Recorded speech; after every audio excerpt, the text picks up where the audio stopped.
கர்த்தராகிய இயேசு கிறிஸ்துவின் உயிர்த்தெழுந்த வல்லமை நாமத்தில் வருஷத்தின் இந்த கடைசி மாதம் டிசம்பர் 1ஆம் தேதி உங்களை யாவரை அன்புடன் வரவேற்கிறோம். கர்த்தர் நம்மை ஆசீர்வதிப்பாராக. அல்லேலூயா. இந்த நாளிலும் நாம் தியானத்துக்காக எடுத்துக்கொண்ட வேத பகுதி ஆதியாகமத்தின் புஸ்தகம் 15ஆம் அதிகாரம். ஆதியாகமத்தின் புஸ்தகம் 15ஆம் அதிகாரம் 1வது வசனத்தை நான் வாசிக்க கேட்கலாம். இந்த காரியம் நடந்த பின்பு கர்த்தருடைய வார்த்தை ஆபிரகாமுக்கு தரிசனத்திலே உண்டாகி, அவர், ஆபிரகாமே, நீ பயப்படாதே, நான் உனக்கு கேடகமும் உனக்கு மகா பெரிய பலனுமாக இருக்கிறேன். எல்லாம் சேர்ந்து மீண்டும் ஒரு முறை வாசிப்போம். இந்த காரியம் நடந்த பின்பு கர்த்தருடைய வார்த்தை ஆபிரகாமுக்கு தரிசனம் உண்டாகி, நான் உனக்கு மகா பெரிய பலனும் கேடகமாக இருக்கிறேன் என்றார். அல்லேலூயா. இந்த சம்பவம் நம்ம எல்லாருக்கும் தெரிந்த ஒரு சம்பவம். பலமுறை இந்த அடிப்படையிலும் நாம் தியானித்திருக்கிறோம் இந்த வார்த்தைகளை. எந்த காரியம் நடந்த பின்பு என்பது தெரியும். லோத்து சிறைப்பட்டு போகிறார். சிறைப்பட்டு கொண்டு போய் செய்தி ஆபிரகாமுக்கு கேள்விப்பட்டவுடன்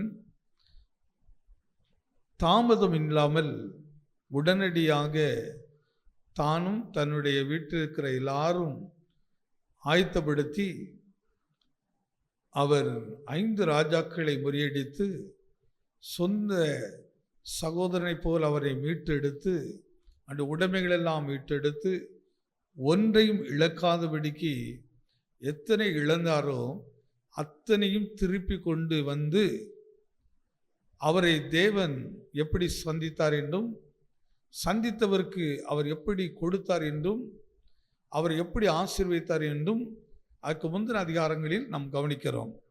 இந்த காரியங்கள் எல்லாம் நடந்து முடிந்து விட்டது. முடிந்த பின்பு இப்பொழுது அவர் வீட்டுக்கு சென்று நித்திரை செய்து கொண்டிருக்கிறார். நித்திரை செய்து கொண்டிருக்கும் போது மனதில் ஒரு விதமான பதற்றங்களும் நிச்சயமாக ஒரு பயமும் உண்டாகி கொண்டிருக்கும். ஏனென்றால் நாம் ஏதோ ஒரு காரியத்தை செய்துட்டு வரல, ஒரு பெரிய யுத்தம் பண்ணிட்டு வந்திருக்கிறோம். இந்த ராஜாக்கள் எல்லாம் அமைதலாக இருப்பார்களா, அல்லது நமக்கு ஏதாவது ஒரு தீங்கை செய்து விடுவார்களோ என்ற ஒரு மனிதருக்குரிய இயல்பான ஒரு எண்ணமும் ஒரு பயமும் அவருடைய உள்ளத்தில் உண்டாகிறது. உண்டாக்குறபடினால் அந்த பயத்தோடு தான் அவர் படுக்கிறார், நித்திரை செய்கிறார். பொதுவாக கவனித்து பாருங்கள், நாம் ஏதாவது ஒரு காரியத்தை செய்துவிட்டு நித்திரைக்கு சொல்லும்போது சமாதானத்தோடு படுப்போமா, சில இடத்துல பயத்தோடு படுப்போமா? யாருக்காவது யாரோட யுத்தம் பண்ணிட்டு வந்தால் அடுத்து தான் யோசிப்போம். படுத்திருக்கும் போது தான் யோசிப்போம். எப்படி யோசிப்போம்? இவர்கள் நமக்கு என்ன செய்வார்களோ, அல்லது எப்படிப்பட்ட காரியத்தை நமக்கு வெளிப்படுத்துவார்களோ தெரியவில்லையே, நாளைக்கு இவர்களால் நமக்கு ஒரு ஆபத்து வந்து விடுமோ என்று அதுக்கு பின்புதான் ஒரு பயம் வரும். நம்முடைய பொருட்களுக்கு ஏதோ செய்து வந்துடுமோ என்ற ஒரு பயம் வரும். இப்படி பயம் ஆபிரகாமை பிடித்து கொண்டது. அந்த பயத்தோடு படுத்திருக்கிற நேரத்தில் தேவன் அவருடைய பிள்ளைகளை பார்த்து கொண்டு அமைதலாக இருக்கிற தேவன் அல்ல. தேவன் அதை கவனித்து பார்க்கிறார். என் மகன் எவ்வளவு உண்மை உள்ள மனிதன், எவ்வளவு உத்தமம் உள்ள ஒரு மனிதன், என் வார்த்தை கேட்டபடியே நடக்கிற ஒரு மனிதன், இப்படிப்பட்ட ஒரு மகன் ஐயோ இப்பொழுது நித்திரையை செய்யும்போது பயத்தோடு படுத்திருக்கிறானே என்று தேவன் அவரை கவனித்து பார்த்து தேவன் என்ன செய்கிறார்? அவரோடு பேச விரும்புகிறார், அவரோடு இடைபட விரும்புகிறார். அன்றைக்கு அவரோடு கடந்து போகட்டும். ஆனால் இன்றைக்கு இந்த காலையில் மாதத்தின் முதல் தேதியில் நமக்குள்ளும் சில பயங்கள் இவ்விதமாக உண்டு. வருஷத்தையும் முடிக்க போகிறோமே, இன்னும் 30 நாட்கள் தானே இருக்கிறது. கொடுத்த வாக்குறுதிகளை நம்மளால் நிறைவேற்ற முடியுமா? அல்லது நம்ம இதெல்லாம் இவர்களோடு செய்தோமே, வாக்கு சொன்னோமே, உங்களுக்கு இதை கொடுப்பேன் சொன்னே, செய்ய முடியுமா என்ற காரியம், அல்லது ஒரு பெரிய காரியத்தை செய்வதற்காக திட்டம் போட்டோம், அதையும் செய்ய முடியாமல் நாம் தடைப்பட்டு தவித்து கொண்டு இருப்போம். நேரங்கள் வர வரதான் பயங்களும் நமக்கு தொற்றிக்கொள்ளும். சில நேரங்களை ட்ரெயின் பிடிப்பதற்காக நம்ம இங்கேருந்து கிளம்புவோம். நல்லா பிளான் பண்ணி வைத்திருப்போம். 5 மணி ட்ரெயின் எப்படினாலும் 4:30 மணிக்கு அங்கே உட்கார வேண்டும் என்று நாம் இங்கிருந்து பிரயாசப்படுவோம். ஆனால் 4 மணி ஆகும், இன்னும் ஆயத்தமாக இருக்க மாட்டோம், இன்னும் ரெடியாக இருக்க மாட்டோம். 4:10 ஆகும், பயம் வரும். பயம் வந்தோடனே கோபங்கள் வரும். கோபங்கள் வரும்போது என்ன நடக்கும்னால், குடும்பமாக மகிழ்ச்சியாக நாம் பிரயாணப்பட வேண்டியவர்கள் இப்பொழுது கலகக்காரர்களாய் மாறிவிடுவோம். வீட்டில் பெரிய யுத்தங்கள் நடக்க ஆரம்பித்து விடும். கணவன் ஒரு பக்கத்தில் எரிச்சல் அடைந்து பேசுவார், மனைவி ஒரு பக்கத்தில் எரிச்சல் அடைவார்கள், பிள்ளைகள் ஒரு பக்கத்தில் எரிச்சல் அடைவார்கள். இதுக்கு தான் நாம் வரமாட்டேன்னு சொல்கிறது, இதுக்கு தான் எப்படி என்று அன்றாட வாழ்க்கையை நாம் சந்திக்கிற காரியம்தான். யாராவது இது இல்லைன்னு சொல்ல முடியுமா?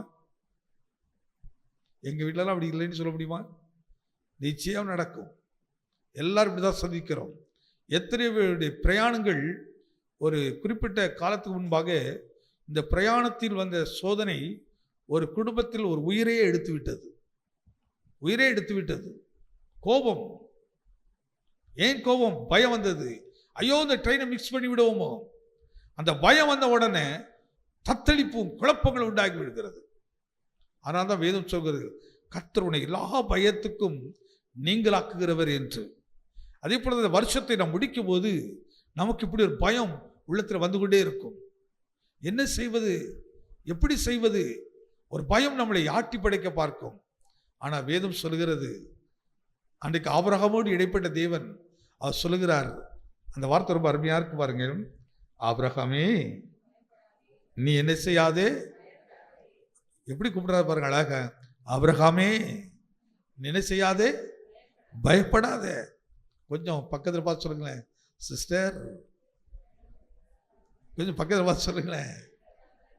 பயப்படாதீங்க, வருஷம் தானே முடிய போகுது. கர்த்தர் முடிஞ்சு போறவர் அல்ல, கர்த்தர் சதாகாலம் வாழ்கிறவர் தான். அவர் நிச்சயமாக பயத்துக்கு நீங்கள் அக்குறவர், நிச்சயமா பயத்துக்கு நீங்கள் அக்குறவர். அழகா தாவி சொல்லுவார், கர்த்தரினை எல்லா பயத்துக்கும் நீங்களாக்கி. வேதத்தில் பார்த்தீங்கன்னா நிறைய இடத்துல பயப்படாதே பயப்படாதே. அன்னைக்கு யாரும் சொல்லணும், இந்த வருஷம் பாஸ்டர் நிறைய இடத்துல நிறைய மாதம் பயப்படாதே குத்தே பேசுகிறாரு அப்படி சொல்கிறாரு. நான் சொல்லலைங்க.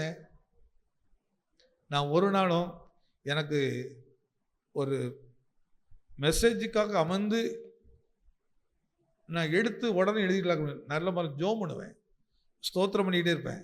கர்த்தர் வசனம் கொடுத்தா தான் ப்ரிப்பேரே பண்ணுவேன். அப்படி இல்லைன்னு சொன்னால் போராடவே மாட்டேன், அப்படியே வச்சிருவேன். நான் போராடும் போது என்ன நடக்கும்னு சொன்னால், தேவன் பேசுறதுக்கு பதில் பிசாசு வந்து பேச ஆரம்பிச்சிடும். நமக்கு அதுவும் தேவன் பேசுவது போல தான் தெரியும், கர்த்தர் பேசுவதை போல இருக்கும். அதனால் கர்த்தர் சமுத நிற்கணும். கர்த்தரி பேசாமல் அமைதியில் இருந்துட்டாருன்னா அமைதியில் இருந்த வேண்டியதான்.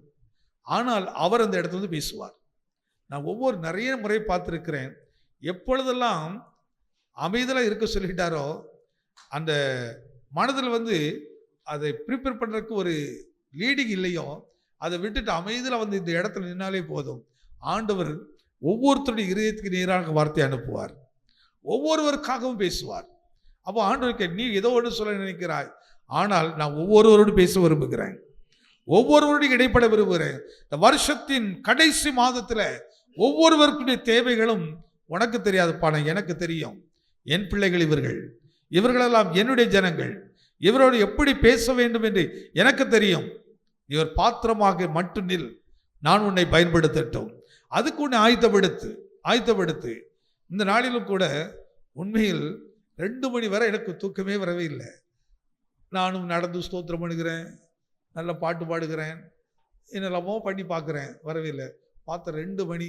இதுக்கு மேலே நம்ம நினைச்சிட்டு இருக்க வேண்டாம், பேசாமல் படுத்து தூங்கிடுவோம் அப்படின்னு முழித்து பார்த்தா மணி 5 மணி ஆகிவிட்டது. ஐயோ, 5 மணிக்கு ஆயிடுச்சு, என்ன குளித்துட்டு எடுத்துட்டு அப்படி சொல்லி நான் காலை எந்திரிச்சு வேதம் படிக்கலாம், அப்போது ஆண்டவர் ஏதாவது பேசட்டும் அப்படின்னு நினைக்கிறது.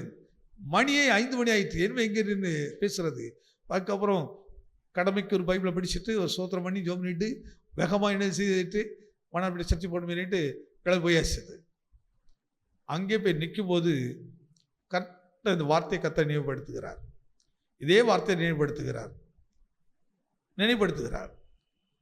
கர்த்தர் நம்ம இருதயங்களை ஆராய்கிறார். நான் நிறைய முறை கவனித்திருக்கிறேன். நாம் என்ன செய்கிறது செலுத்துறோம், ஆயத்தப்படுத்த வேண்டி போராடுவது தேவ விஷயத்தான் இல்லை. எதோடு போராடணுமோ அதோடு தான் போராடணும். தேவன் பேச வேண்டுமானால் நம்மை ஒரே ஒரு காரியத்தை செய்ய வேண்டும், ஆயத்தப்படுத்த வேண்டும். பிரயாணத்துக்கு ஆயத்தப்படுத்தும். என்னை பயன்படுத்துவதற்கு கரை திரையில்லாதபடி நம் முழங்கால் நின்று நம்ம நல்லா சுத்திகரிக்க வேண்டும், நல்ல ஸ்தோத்திரம் பண்ண வேண்டும். அடுத்து ஆவியானவர் அவர் வேலையை ஆரம்பிப்பார். நம்மளாம் கருவிகள், அவ்வளவுதான். நம்மள ஒவ்வொருவரை கர்த்தர் பயன்படுத்த பாத்திரங்கள். 11 மாதங்கள் பயன்படுத்தினார். இந்த மாதமும் கர்த்தர் பயன்படுத்துகிற மாத்திரமல்ல, ஒரு தரிசனத்தோடு கர்த்தர் நடத்த போகிறார். பயப்பட வேண்டாம். ஒரு கேள்வி வருகிறது, பயப்பட வேண்டாம் பயப்பட வேண்டாம்னு சொல்லிட்டு சில இடத்துல பயப்படுங்கள்னு சொல்றாரு. அப்படின்னு சொல்றாருல்ல. அப்போ பயம் நல்ல பயமும் இருக்கிறது, கெட்ட பயமும் இருக்கிறது. நல்ல பயம் எது? தவறு செய்யாமல் நம்மை காத்துக் கொள்வதிலே பயம் இருக்க வேண்டும். தவறான பாதை நடக்காமல் இருக்கிறதிலே நமக்கு பயம் இருக்கணும். ஆனால் சொல்ற கர்த்தருக்கு பயப்படுகிற பயமே. பயம் இல்லைன்னா ஞானம் இருக்காது. ஆனால் சொல்லு, கர்த்தருக்கு பயப்படுதலே ஞானத்தை தாரும். எத்தனை பேர் காலையில் அந்த தேவ பயங்கிறது இருக்கிறது? கேட்டாலும் கேட்கலான்னு நாங்கள் சொல்லிட்டே இருப்போம். அந்த கர்த்தருக்கு பயப்படுகிற ஒரு பயம். ஆனால் என்ன பயம் இருக்கு தெரியுமா? நாளைக்கு ஸ்கூலுக்கு போகணுன்னு ஜாடி எப்படி இருப்பீங்க? நாளைக்கு ஸ்கூல் போறதுக்கு சண்டே, இன்னைக்கு சாயங்காலம் பயம் வந்துடும். என்னெல்லாம் கரெக்ஷன் பண்ணணும், இல்லை எடுக்கணும். சாயங்காலம் சர்வீஸ் கூட எனக்கு வேண்டாம், நான் உட்காந்து என்னெல்லாம் செய்யட்டும், இதெல்லாம் செய்யட்டும். இந்த பயம்தான் கண்ணியை வருவிக்கும். மனுஷருக்கு பயப்படுகிற பயம் நமக்கு என்ன செய்யுமா? கண்ணியை வைக்குமா. அதில் தான் நம்ம சிக்கிக்கிடுவோமா.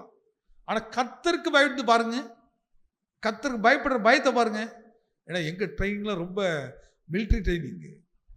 இந்த காலையில் 4 மணிக்கு மேலே தூங்கவே முடியாது.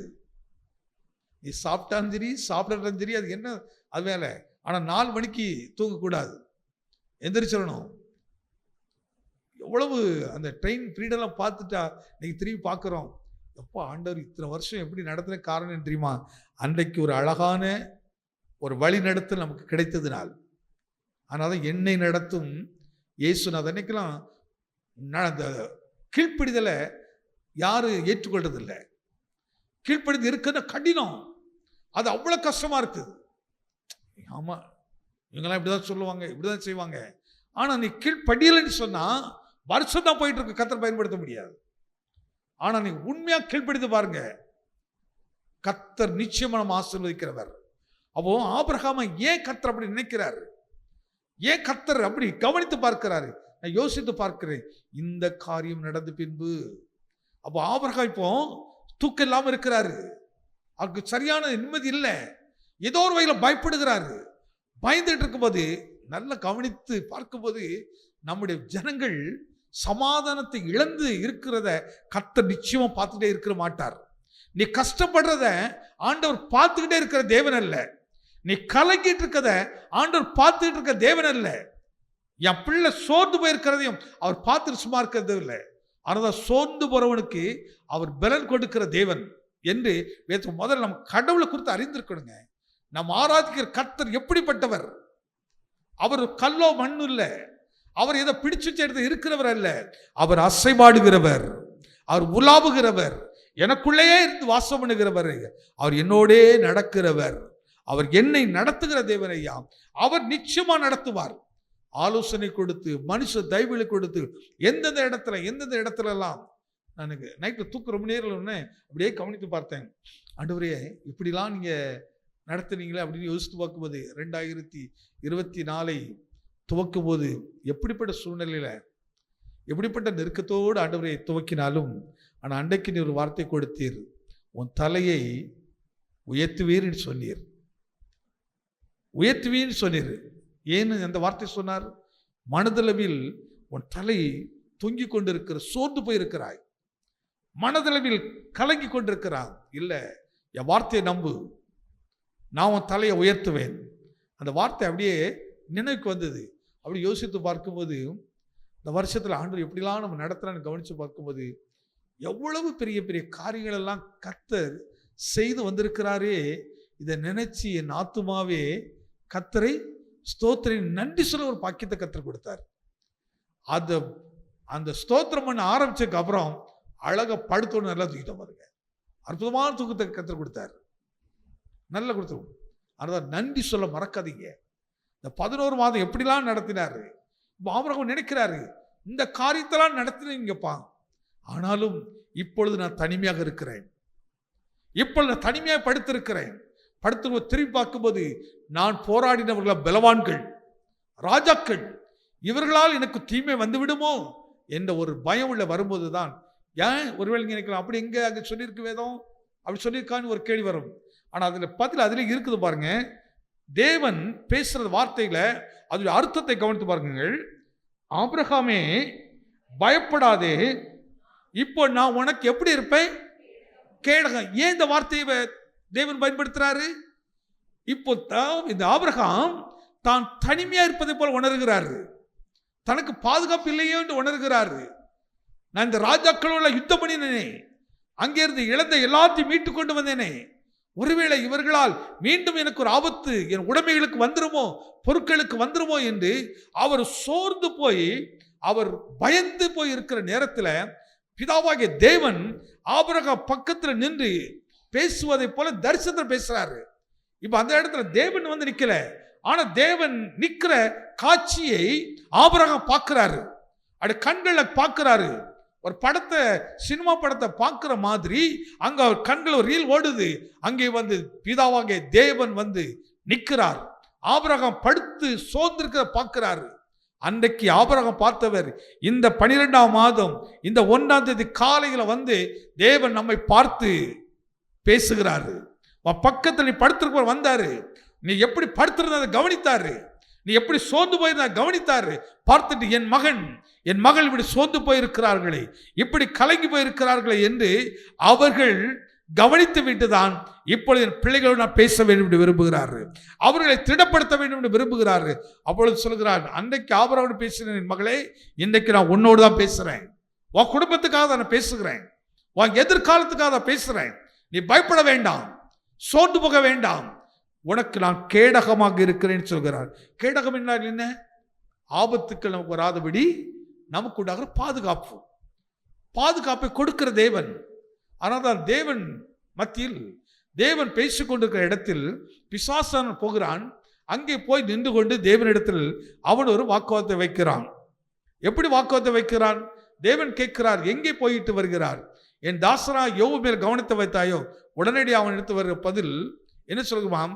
ஆம், கவனத்தை வைக்கிறேன், ஆனால் நீர் யோபையும் யோபுக்கு உண்டான எல்லாவற்றையும் வேலி அடைக்கவில்லையோ? அந்த வார்த்தை என்ன சொல்கிறது?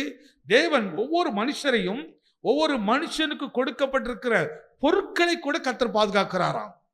நம்முடைய வாகனங்கள், நம்முடைய மிருக ஜீவன்கள், நமக்கு கொடுத்த நிலங்கள், நம்முடைய தொழில்கள், நமக்கு கொடுத்த வேலைகள், நமக்கு கொடுத்த பிள்ளைகள், எல்லா வீடு வாசல்களை கூட தேவனுடைய பாதுகாப்பில் இருக்கிற. அதனாலதான் வேதம் சொல்கிறது, காவலாளி விழித்திருப்பது விருதான். கர்த்தர் காக்காவிட்டால் காவலாளி விழித்திருப்பது விருதாளி சொல்கிறார்கள். அப்ப நம்ம எத்தனை காவலுக்கு வைத்திருந்தாலும் அதனால ஒரு பிரயோஜனம் இல்லைன்னு சொல்றாரு. இப்ப நிறைய கேமரா அதெல்லாம் வைக்கிறோம், தவறு நடக்காம இருக்குதா? ஆபத்து இல்லாம இருக்குதா? பொருள் செலவு எல்லாம் சொல்றோம், நாம் ஒரு தற்காலிகமாக ஆறுதல் இவையெல்லாம் இருக்கிறது என்று. ஆனால் அதையும் தாண்டி ஆபத்துகள் நடக்கிறது. ஆனால் கர்த்தர் காத்தால் எந்த சேதம் வராது. அதனால்தான் இதோ இஸ்ரவேலை காக்கிறவர் உறங்குவதும் இல்லை, தூங்குவதும் இல்லை, அவர் உன் பக்கத்தில். எனக்கு இந்த வார்த்தை ரொம்ப அற்புதமா இருக்கு பாருங்க.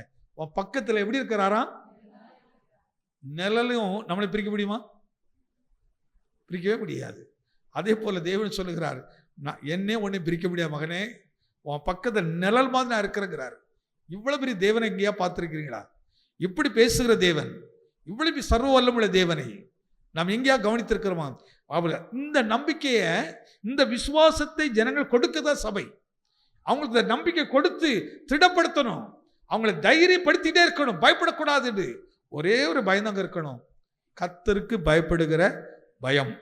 கர்த்தருக்கு பயந்தன்னு சொன்னா நம்ம பேச்சு எப்படி சொன்னா, ஒரு நாளும் மற்றவர்களை காயப்படுத்துவதை போல இருக்காது, மற்றவர்களை வேதனைப்படுத்துவதை போல இருக்காது. கர்த்தருக்கு பயப்படுற பயம் நமக்குள்ள இருந்தால் நமக்குள்ள எப்பொழுது நல்லதை குறித்தே நினைப்போம், நல்லதையே செய்ய நினைப்போம், யாருக்கு உதவியா இருக்க நினைப்போம், எந்த சூழ்நிலையும் யாருக்கா பிரயோஜனமா இருக்க நினைப்போம். ஆனால் பிசாசுக்கு பயப்படுற பயம் வந்து விட்டால் நீங்கள் வேதனை உண்டாக்குறவர்களே மாறுவீர்கள். நான் பேச்சு, நம்முடைய செயல், சில நேரங்களில் சில வார்த்தையை குடும்பங்களை உடைத்து போடுகிறதாக இருக்கும், குடும்பங்களை தகர்த்து போடுகிறதா இருக்கும். ஏன் தெரியுமா? உங்களுக்கு வேற ஒரு பயம் இருக்கிறது. ஆனால் கர்த்தரை குறித்த ஒரு பயம் இருக்குமானால் உங்களுக்குள் நமக்குள் அப்படிப்பட்ட செயல் இருப்பதே இல்லை. அதனால தான் கர்த்தர் பயப்பட ஞானம்னு சொல்கிறாரு. அந்த ஞானம் வந்துச்சுன்னா என்ன செய்வான்? அது குடும்பத்தை உருவாக்கிட்டே இருக்குமா. குடும்பத்தை ஒரு நாள் உடைக்காதான், குடும்பத்தை என்ன செய்யாதான்? உடைத்து போடாதான். அவ கர்த்தருக்கு பயப்படுறதுல நல்ல நல்ல ஆசீர்வாதங்கள் இருக்கிறது, நல்ல நல்ல ஈவுகள் இருக்கிறது. அந்த கர்த்தருக்கு பயப்படுற பயம் என்ன செய்யும் தெரியுமா? நம்மளை நடத்துறதே வித்தியாசமா இருக்கும். இப்பொழுது ஆபிரகாம்கிட்ட இருந்த பயம் இந்த பயம் இல்லை, இவருக்கு எதிரி குறித்த ஒரு பயம் வந்துருச்சு. ஆபத்து வந்து விடுமோ.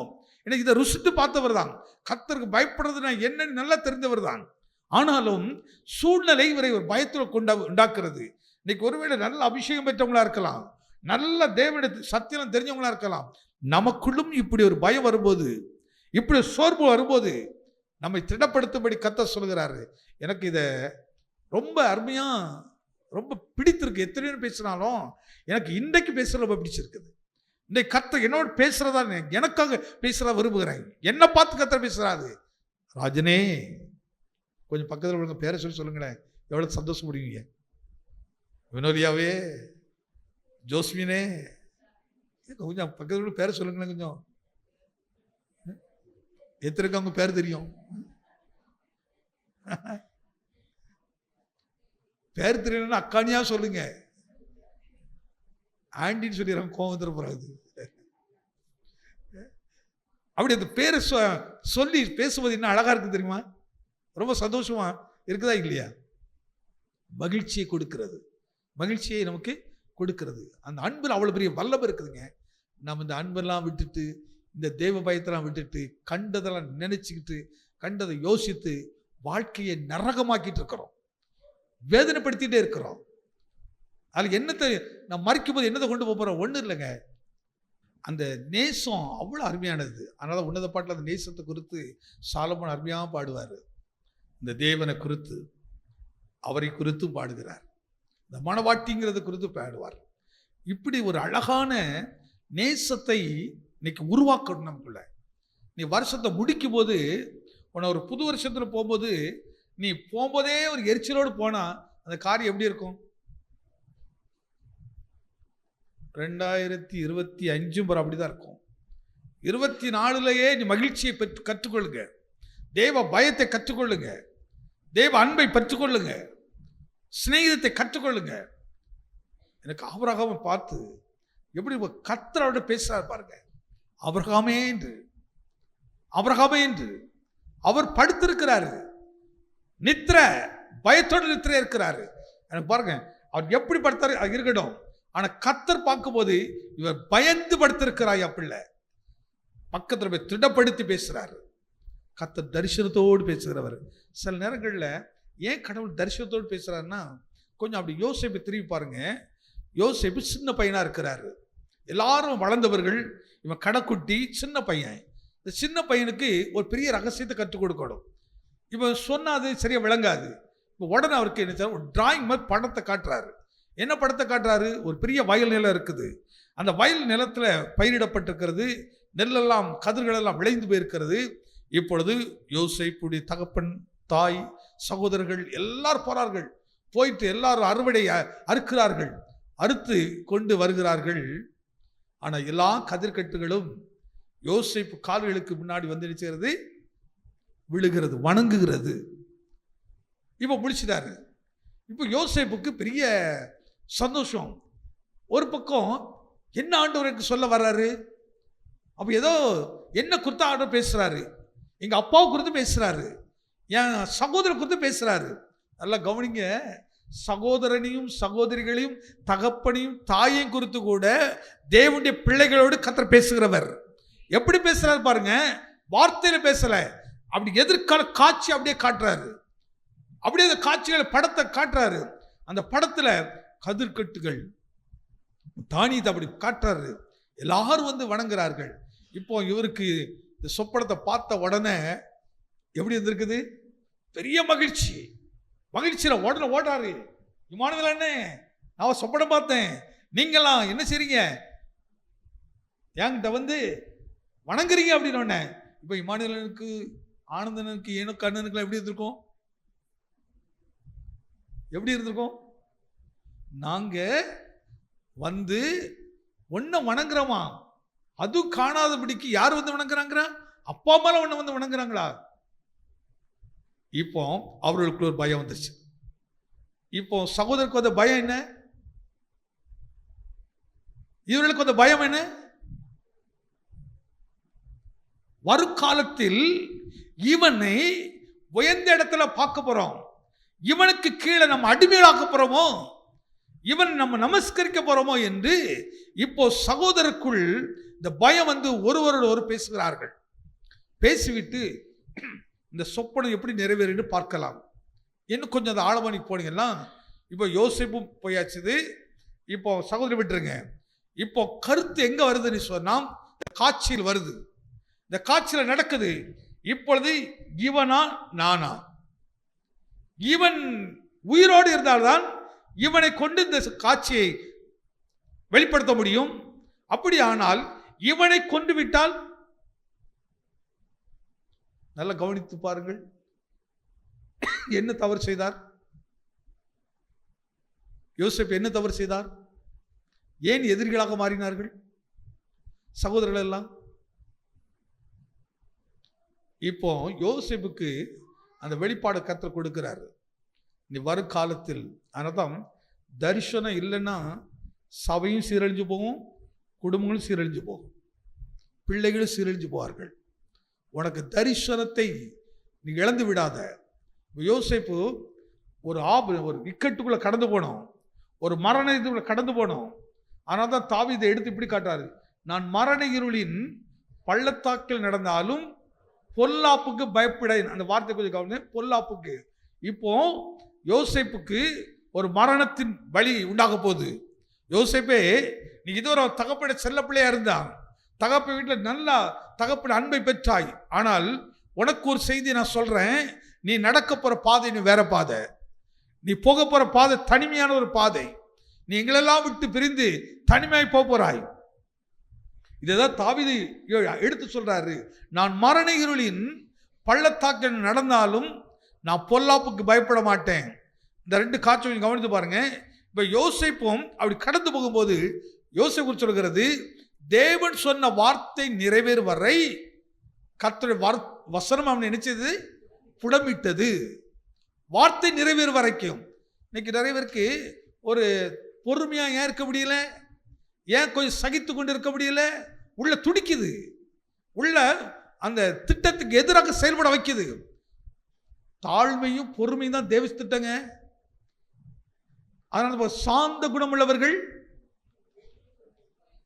அவர்கள் என்ன செய்வார்களாம்? அப்போ சாந்த குணத்துக்கு எதிராக என்ன இருக்கு? உணர்ச்சி உண்டாக்குது, உணர்வுகளை உண்டாக்குறது. கொஞ்ச நேரம் ஒருத்தர் நிக்க வச்சு பாருங்களேன், நின்று வச்சு பாருங்களேன். நீங்க கொஞ்சம் நம்ம டெஸ்ட் பண்ணி பார்க்கணும். போவோம், நம்ம கொஞ்ச நேரம் அமைதியில் இருந்து பார்ப்போமா, இருக்க முடியுதா? அப்படி ஆராய்ந்து பார்த்து பலன் அடையணுங்க. நம்ம மற்றவங்களை ஆராய்ச்சி பண்றது இல்லை, பெருசு இல்லை, நம்மை ஆராய்ந்து பார்க்கணும். நம்மளால் இதை செய்ய முடியுதான்? அப்போ முடியுமானால் மற்றவர்கள் முடியும். ஏசு அதான் செய்து கொடுத்தார். அது முடியாத காரியம் ஒன்று இல்லை. தாழ்மையும் பொறுமையும். சிலருக்கு அப்படியே கொஞ்ச நாள் பொறுமையா கொஞ்சம் அப்படி தாழ்மையா இருக்கும், கரெக்டா நேரம் வரும் பாருங்க, பிசாசு அப்படியே தூக்கி எடுத்துருவான், டக்குனி வேற சுபாவத்தை உண்டாக்கிடுவான். இப்படியே நம்ம தேவ திட்டம் நிறைவேறாம நம்ம தடைப்பட்ட பாத்திரங்களா மாறிடுவோம். யோசேப்புக்கு யாரெல்லாம் வெளிப்பாடு கொடுக்கிறாரு, யோசேப்பே பாரு, இவர்களெல்லாம் இப்படி நடக்க போறாங்க, நீ இப்படி இருக்க போறா, அப்படி ஆனால் ஜாக்கிரதையா இருந்துக்க. இந்த யோசேப்பு எல்லாத்துலையுமே சொல்றாரு. ஆனால் அதை வேத்து சொல்லுங்க பாருங்க, சில தரிசனங்களை எல்லாத்துலையும் பேசக்கூடாது, சில வெளிப்பாடை உங்கள் ரகசியங்களை உங்களோட தான் வச்சிருக்கேன்னு தரேன். உடனே போய் தஞ்சாவூர் தவறுமாய் காட்டிட்டு இருக்க கூடாது. அவங்ககிட்ட சொல்றது, இவங்ககிட்ட சொல்றது, சில விஷயங்கள் எவ்வளவு மறைவா இருக்கு பாருங்க. இப்போ ஒரு அம்மா கன்சீவ் ஆகுறாங்க. ஆண்டவர் உடனே சொல்ல சொன்னாரா சொல்லக்கூடாதுன்னாரா? சொல்ல சொன்னாரா சொல்லக்கூடாதுன்னாரா? என்ன ரொம்ப அமைதியா இருக்கிறீங்க? ஆமா இல்ல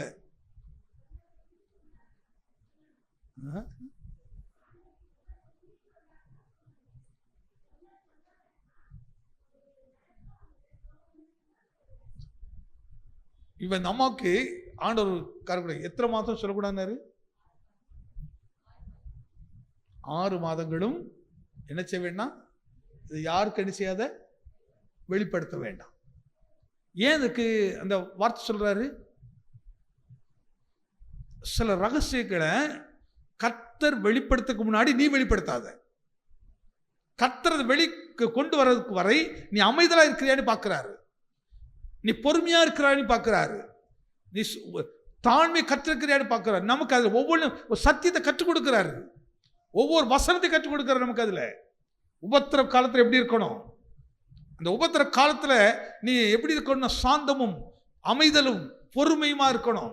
அப்பதான் காரியம் சாதிக்க முடியும், காரியம் ஜெயமாக முடியும். அங்கதான் நம்ம பொறுமையா இருக்கவே மாட்டோம். பொறுமை நம்ம இருக்க மாட்டோம்ல, நமக்குள்ள இருக்கிற அந்த ஆவி நமக்குள்ள பயத்தை உண்டாக்கும். நீ இப்போ பொறுமையா இருந்தீங்கன்னா நாளைக்கு இப்படி நடந்துச்சுன்னா, அன்னைக்கு எங்க ஜேசல் ஒரு விஷயம் சொன்னாங்க, என்னப்பா நீங்க ஒண்ணுமே கேட்க முடியும் அமைதியா இருக்கிறீங்க அப்படின்னு. நான் என்ன சொல்றேன், ஆண்டவர் அமைதியா இருக்க சொன்னா அமைதியா தான் இருக்கணும். என்ன வேணா நடக்கட்டும், பார்த்துடலாம். கர்த்தர் மிஞ்சி எது நடக்க போறது இல்லை. நம்ம அமைதியா இருக்கலாம், பொறுமையா இருக்கலாம். உன்னை விட 10 மடங்கு கோபக்காராடு. நீங்க நினைப்பீங்க நாங்க செய்யறாடு, அப்படிப்பட்ட ஒரு ஸ்மால் ஆட்கள். ஆனா அப்படிப்பட்ட ஆட்களை தான் கர்த்தர் மாற்றிருக்கிறாரு. நீங்க அடிக்கடி மனதை நினைப்பீங்க, நீங்க நினைக்கிறக்குள்ள நாங்க செய்யறாடு. ஆனா கர்த்தர் மாற்றிருக்கிறாரு. அப்போ அந்த பொறுமையை கற்றுக் கொடுக்கிறார். அப்படியே நான் சத்தியத்தை தான் கற்றுக் கொடுக்கிறார் ஆண்டவர். இந்த தாழ்மையில கற்றுக் கொடுக்கிறாரு. நான் பாருங்க, நான் தேவன் என்பதை நீ அறியணுப்பா. நான் தேவன் என்பதை அறியணும், கர்த்தர் பெரியவர் என்பதை அறியணும். ஆனா நீ நினைக்கிற மாதிரி நடந்துனா, அப்போ நினைச்ச என் சுயத்துல செய்தேன், என் சம்பாத்தியத்துல பண்ணினேன். அதனால படிக்கிற பிள்ளைகளும் கூட எப்போ நினைக்கணும், என் திறமையில படிச்சேன்னு நினைக்கவே கூடாது. அந்த திறமையை கொடுக்கிறது யாருங்க? அந்த ஞானத்தை கொடுக்கிறது யாருங்க? கர்த்தர். கர்த்தர் தான் அதை செய்கிறவர். என்ன ஜோசுவா, அப்படிதானே? அப்போ முழங்கால நிக்கிறமா கேட்டாமா, ஜோவனமான ஜோவன வேண்டாமா? என்னை பலப்படுத்துக்கப்பா, என்னை பயம் இல்லாம நான் வாழணும். உமக்கு பயப்படுற பயம். அதனால பாருங்க, மனுஷருக்கு பயப்படுவது கண்ணியை வர வைக்கும், கர்த்தருக்கு பயப்படுதலோ ஞானத்தின் ஆரம்பம். அங்கதான் ஞானம் விளங்கும். ஞானம் விளங்கும் போது உன் செயல் எல்லாரும் மாதிரி இருக்காது. நீ வித்தியாசமா செய்வாய், எல்லாரும் அரவணைத்து கொண்டு போவாய், எல்லாரும் அன்பு செலுத்துவாய், குடும்பத்தை பாதுகாத்து கொண்டு போவாய், வேலை செய்கிற இடத்துல எல்லா இடத்திலும் தேவனை வெளிப்படுத்தி காட்டுவாய். நம்ம சுபாவங்கள்லாம் எது தெரியுமா? கர்த்தரை வெளிப்படுத்தி காட்டுவதற்கு தான். அதுக்காக கர்த்தர் நம்மை தெரிந்தெடுத்திருக்கிறாரு. இந்த உலகத்தை வெளிப்படுத்தி காட்டுறதுக்கு இல்லை. உலகத்தை வெளிப்படுத்தி காட்டுறது நிறைய ஆவிகள் இருக்குது. ஆனால் தேவனை வெளிப்படுத்துவதற்கு பரிசுத்த ஆவியார் மட்டும்தான் இருக்கிறாரு. அதுக்காக சபையை கர்த்தர் வைத்திருக்கிறாரு. சபை மூலமாக கர்த்தர் மையப்படுகிறவர், கனப்படுத்துகிறவர். நம்ம ஒவ்வொருவரையும் சபைகளாகவே மாற்றுகிறார், அன்பின் சாயலாக மாற்றுகிறார். பயம் தவறை செய்ய வைத்துவிடும், தவறு செய்ய வைத்துவிடும். நான் பயந்தது நேரிட்டது. பயப்படக்கூடாது. ஒரு நாள் எதை குறித்து பயப்படாதீங்க. கர்த்தருக்கு முன்பாக உண்மை உத்தமா இருங்க, வசனத்தை பிடித்துக் கொள்ளுங்க. இந்த வருஷத்தை முடிக்கும் போது பாருங்க, ஒரு பெரிய ஆசீர்வாதத்தோடு முடிக்கிறது வருஷத்தை. ஆனால் கொஞ்சம் முதல்ல மகளை பயப்படாதுங்கிறாரு. ஆபிரகாமோட பேசுறது போல உங்கள்கிட்ட பேசுறேன். இந்த மாசம் உன் பக்கத்துல தான் பேசுறேன். யோசேப்பு வெளிப்படுத்தி காட்டுறா பாருங்க. ஏன் தரிசனத்தை பேசுறாரு? தரிசனம் ரொம்ப முக்கியம். ஏன்னா எல்லாருக்கும் எழுத படிக்க தெரியுமா? தெரியாது. சின்ன குழந்தைக்கு தெரியுமா? இப்போ ஒரு பிள்ளைக்கு ஆனா சொல்லி கொடுக்க விட டிராயிங் மாதிரி தானே. என்ன டீச்சர்? ஏன்னா அதுக்கு ஆனான்னு தெரியும், ஆனால் ஆனான்னு என்னன்னு தெரியாது. அது எப்படி இருக்குன்னு தெரியாது. அப்போ அதற்கு ஒரு படம் போட்டு காட்டுகிறது, படம் போட்டு அது விளங்கப்படுறது. அதுதான் யோசேப்பு வெளிப்படுத்துறாரு. உன் பிற்காலத்தில் யோசேப்பே உன்னை நான் எப்படி வைக்க போறேன் பாருங்க, தரிசனத்தை காட்டுறாரு. ஆபிரகாம் ஏன் தரிசனத்தை வந்து காட்டுறாரு, பேசுறதுக்கு விளங்கப்படுறாரு. இப்போ பதற்றம் பயம் இருக்கும்போது என் பிள்ளைக்கு நான் என்ன சொன்னாலும் விளங்காது, ஆனால் அவனுக்கு தரிசனத்தில் நான் அவனோடு பேச விரும்புகிறேன். அவர் பார்க்குறாரு கடவுளர் பக்கத்தில் நிற்கிறத, கடவுள் பேசுறத அவர் இப்போ உணர்றாரு, கேட்குறாரு. இப்போதான் அவருக்கு விளங்குறது, நான் பார்க்கறது சொப்னம் இல்லை, நான் பார்க்கறது நிஜம் இல்லை, தரிசனம். தரிசனத்தில் என்ன எவ்வளவு நேசிக்கிறாரு ஆண்டவர். இந்த வருஷத்தின் கடைசி மாதத்தில் தேவ வார்த்தையினாலே நம்ம திடப்படுத்த விரும்புகிறாரு. அடுத்து சொல்றாரு, நான் உனக்கு மகா பெரிய, என்ன அற்புதமான ஒரு வார்த்தை இல்லை, மீண்டும் அதை வாசிக்கலாமா? அவர் ஆபிரகாமே நீ பயப்படாதே, நான் உனக்கு கேடகமும், உனக்கு அந்த வார்த்தை கேடகம், அதான் சொல்றேன். யோபு எடுத்து காட்டேன். அப்போ கர்த்தருடைய பாதுகாப்பு 1க்கு 2 இல்லை. என்னை ஆசீர்வதிப்பேன்னு சொன்னா என்னையே ஆசீர்வதிப்பாரு, எனக்கு கொடுத்த மனைவி பிள்ளைகள் விசுவாசம் கர்த்தர் ஊழியத்தை ஆசீர்வதிப்பானா, இந்த ஊழியத்துக்கு எல்லாருக்கும் அந்த பாதுகாப்பு உண்டு, எல்லாருக்கும் அந்த பாதுகாப்பு உண்டு. இந்த மாதம் கர்த்தர் சொல்றது இதுதான், நீ பயப்படாத, உன் பிள்ளைகளை நான் பாதுகாத்துக் கொள்ளுவேன். நிறைய பேர் பிள்ளைகளை குறித்து பயந்து பயந்து பயந்து பயந்து அலைகிறது, பயந்துக்கிட்டே இருக்கிறது. பயப்படாதீங்க, இப்போ கர்த்தருடைய கருத்தில் பிள்ளைகளை ஒப்பு கொடுத்தாச்சு. எதிர்காலத்துக்கு வந்து பயப்படாதீங்க, கர்த்தர் சொன்ன விஷயத்துக்கு அப்படி கீழ்ப்படிங்க. சில நேரங்களில் சில காரியம் தடைப்படுறதுக்கு ஒரு கேள்வி வருது, நான் ஆண்டவருக்கு பயந்தான் இருக்கிறேன், ஏன் எனக்கு இந்த காரியம் தாமதிக்குது, ஏன் இந்த காரியம் நடக்கலை? அடுத்த ஒரு கேள்வி நமக்கு வருது. கர்த்தர் அதே நபர் கொஞ்சம் திரும்பி பாருங்க, கர்த்தர் உங்களுக்கு சொன்ன காரியத்தை செய்திருக்கீங்களா? தேவன் இதை செய் அப்படி சொன்ன செய்திருக்கிறீங்களா? இதை செய்யாதன்னு கேட்டிருக்கீங்களா? கர்த்தர் பொய் சொல்றவர் அல்ல, அவர் மனமார்கிறவர் கிடையாது, கரெக்டா சொல்றவர், அவர் கரெக்டா நடத்துகிறவர். அதனால்தான் ஒருவனின் சத்தத்துக்கு செவி கொடுத்தால் அப்படிங்கிறார். அவர் சத்தத்தை நீங்க உண்மையை செவி கொடுத்து பாருங்க, அப்படி கீழ்ப்படுத்தி பாருங்க. நடன்னு சொன்ன நட, போயின்னு சொன்னா போ, இதை பண்ணாதுன்னு பண்ணாதீங்க. அதுக்கு என்ன லாபம் இருந்தாலும் சரி, ஆண்டவர் அதை செய்ய வேண்டாம் சொல்ல நான் செய்ய மாட்டேன், கர்த்தருக்கு சித்தல நான் செய்ய மாட்டேன், அவ்வளவுதான். என் விருப்பத்துக்கு இப்படி இல்லை, தேவன் விரும்புகிறபடி செய்து பாருங்க. கர்த்தர் நம்மை வாளாக்காமல் தலையாக்குவார், கீழாகாமல் மேலாக்குவார். அந்த வருஷத்தை அப்படியே நினைச்சு பார்க்கும்போது, இன்னைக்கு அப்படி அழகாக நீ யோசித்து பார்க்கும்போது, என்னை நடத்தி வந்த பாதையை திரும்பி பார்க்குறேன். அவ்வளோ ஆசீர்வாதமாக நடத்தியிருக்கிறார், எவ்வளோ பெரிய காரியங்களெல்லாம் செய்ய வைத்திருக்கிறாரு, ஆச்சரியமாக நடத்தியிருக்கிறாரு. நாம இதுக்கு தகுதி உள்ளவனா இல்லை, ஆனால் ஒரே ஒரு தகுதி இருக்குது, கர்த்தருக்கு பயப்படுற பயம் மட்டும் உள்ளத்தில் இருக்குது. ஆண்டவருக்கு பிரியம் இல்லாத சித்தலாத இதை செய்யக்கூடாது, கர்த்தர் பயப்படுற பயம், அந்த ஒன்று மட்டும் இருந்து பாருங்க. ஆபிரகாமோடு பேசினவர் இன்னைக்கு உங்களோடு பேசுவார், யோசேப்போடு பேசினவர் உங்களோடு பேசுவார், யோபோடு பேசினவர் உங்களோடு பேசுவார். நிச்சயமா அவர் வார்த்தையே இல்லை, தரிசனத்தோடு பேசுவார். ஒருவேளை உங்களுக்கு வார்த்தை விளங்குறனா கூட தரிசனம் விளங்கும், தரிசனத்தை வெளிப்படுத்தி காட்டுவார் எதிர்காலத்தில். அதனால தான் தரிசனம் இல்லாத இடத்து ஜனங்கள் சீர்கெட்டு பெறப்படும். அவ்வளோ அற்புதமாக அவர் நம்மை காக்கிறாராம், அடுத்து நமக்கு கேடகமாக இருக்கிறாராம். எவ்வளோ பெரிய தேவன் பாருங்க, அவர் நம் கர்த்தர் நமக்கு மகா பெரிய கேடகம், சாதாரண கேடகம் இல்லைங்க, மகா பெரிய பலன் அவர். அப்படி தேவனை யோசித்து பாருங்க, எப்படிப்பட்டவராக இருக்கிறாரு. இந்த மாதத்தின் இந்த முதல் தேதியில நிச்சயமாக இதில் எழுதியிருக்க ஒவ்வொரு வார்த்தையும் அப்படியே நிறைவேற்றுவார். எப்பெல்லாம் சோர்ந்து போறோமோ அப்பெல்லாம் கர்த்தர் நம்மோடு இடைப்படும். ஒரே ஒரு வார்த்தை காட்டுறேன், வாசிங்க. தானியேல் புஸ்தகம் 8ஆம் அதிகாரம் 27வது வசனம்.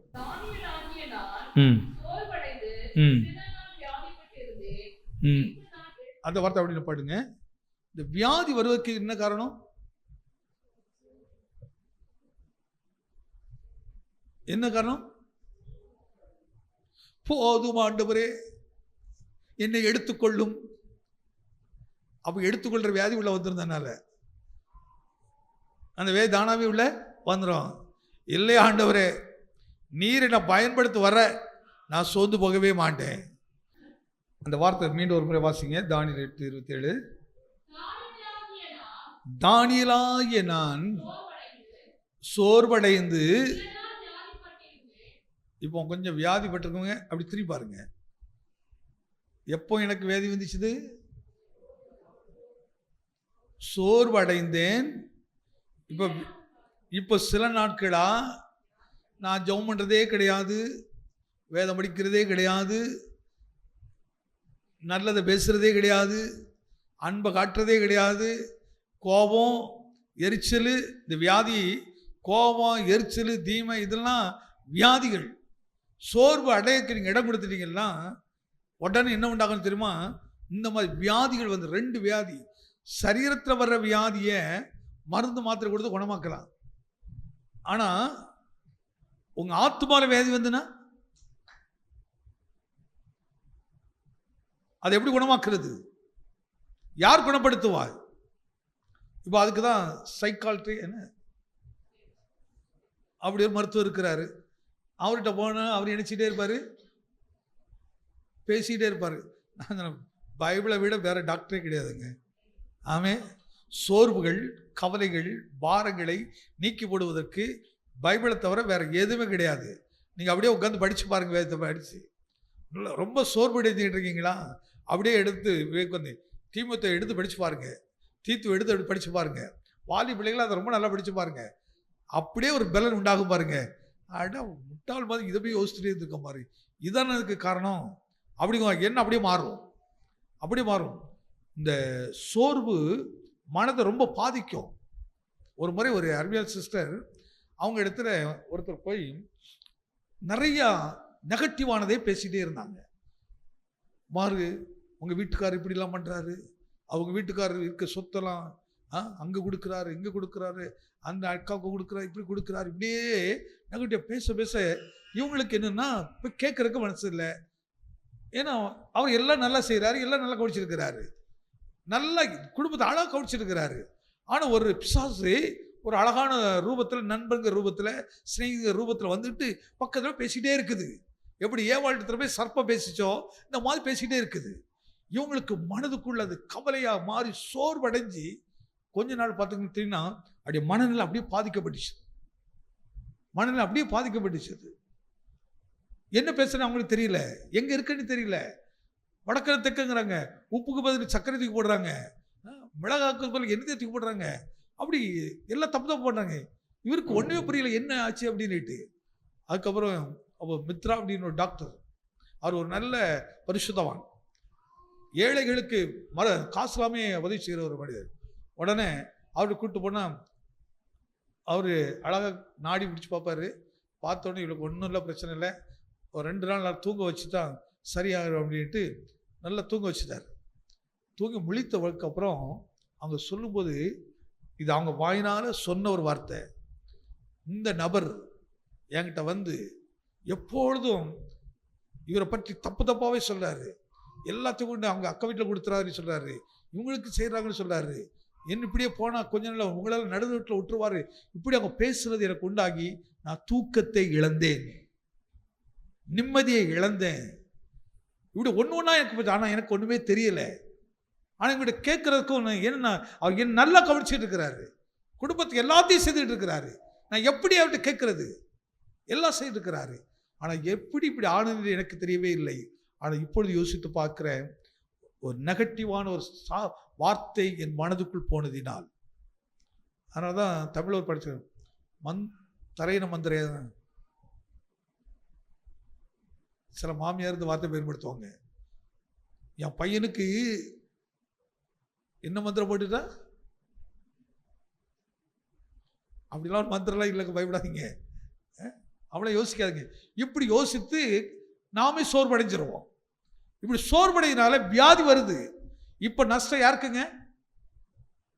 இப்போ கஷ்டம் யாருக்கு? கொஞ்சம் யோசிச்சு பாருங்க.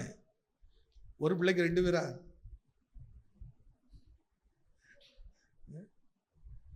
இப்போ யாருக்கு நஷ்டம்? எனக்கு தான் நஷ்டம்.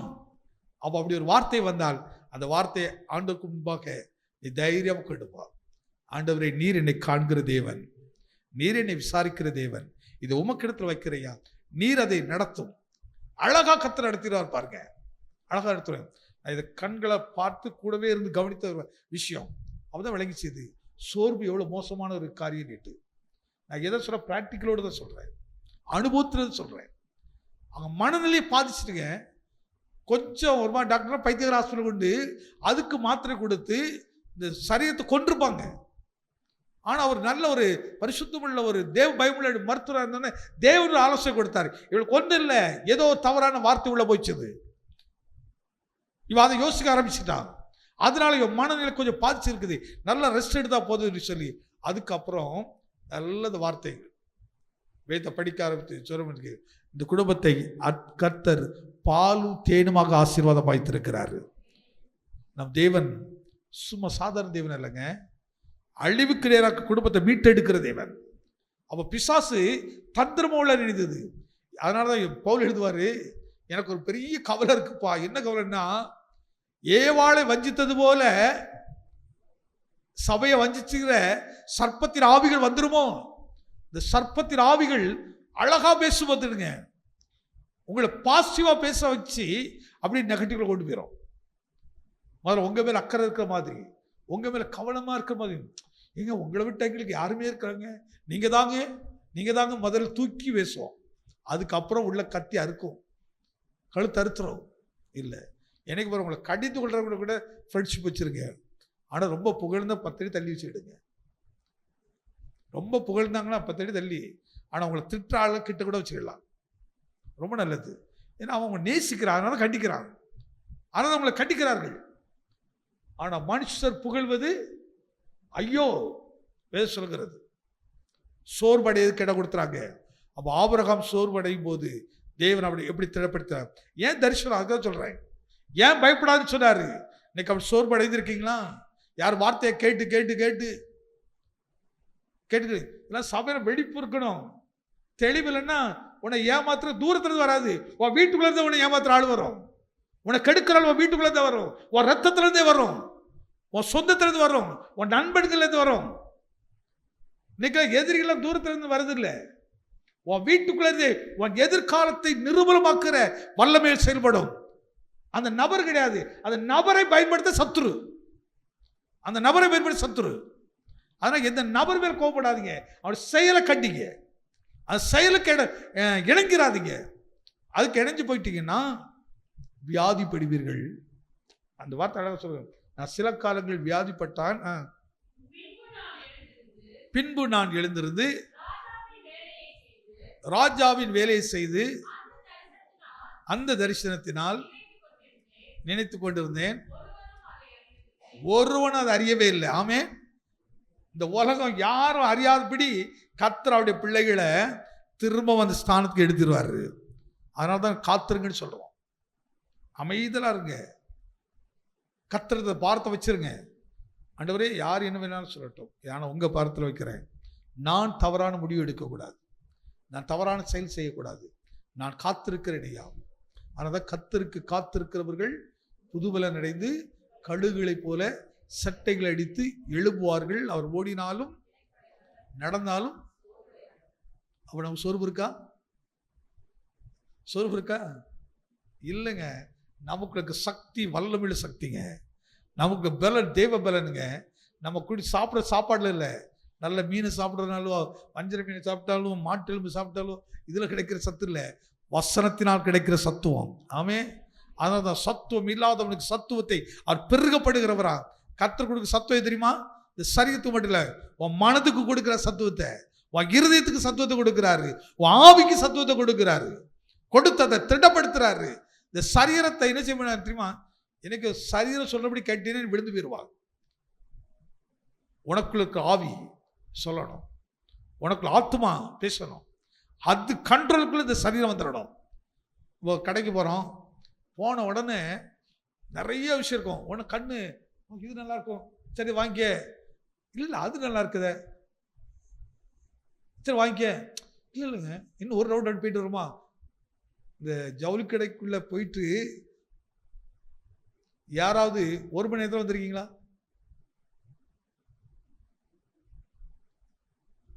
யாராவது வந்திருக்கீங்களா? ஒரு 24 மணி நேரம் கூட போதாது, திருப்தியே இருக்காது, திருப்தியே இருக்காது. நான் போனாலும் அப்படி இல்லை, போனவனு ஒரு ரவுண்ட் அதில் தீர்மானம் பண்ணுவேன். எது ஃபஸ்ட்டு என் மனதுக்கு கரெக்ட் படுதோ அதை டிசைட் பண்ணிடுவேன். அப்படி ஒரு பார்த்துட்டு சரி எடுங்க, அவ்வளோ முடிஞ்சு போச்சு. மேக்சிமம் அரை மணி நேரம் அதுக்கு மேலே இருக்கவே இருக்காது. அது 1-2 எடுத்து போனால் 10 நிமிஷம் தான், போனோமா டக்குன்னு பார்த்தோமா எடுத்தோம் வந்துகிட்டே இருக்கணும். ஆனால் சில நேரங்களில் சில ஆட்களோட போயிட்டு, நான் ஜாஸ் கல்யாணத்தோட போயிட்டு பட்ட பாடலாம் அப்போ தான் தெரிஞ்சு பார்த்துருங்க. ஏன்யா இவ்வளவு என்ன சரீரம் திருப்தி அடையாது. எதை பார்த்தாலும் ஆசை, எதை பார்த்தா ஆசை.